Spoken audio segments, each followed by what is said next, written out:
Толық Рамазан келіп жатыр ағайындар. Бірақ біз Рамазанға дайынбыз ба? Дайынбыз ба? Рамазан айы ағайындар келе жатыр. Біздің дайындығымыз не?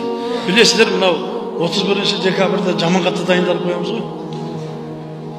Үйге арша, парша, бәрін торт, 10 күн алдын заказ беріп, тіптен кейбіреулер бар, білесіздер, неше түрлі артистерді дайындап қояды ғой.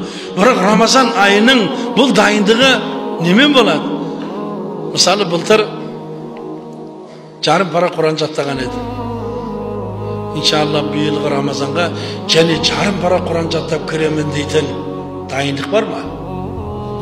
Міне бұл дайындық болады. Рамазан айы сондай ай, бұл айда Құран түсірілген. Бұл айда Құраннан артық сыйлық жоқ. Бұл айда Құраннан артық дайындық жоқ.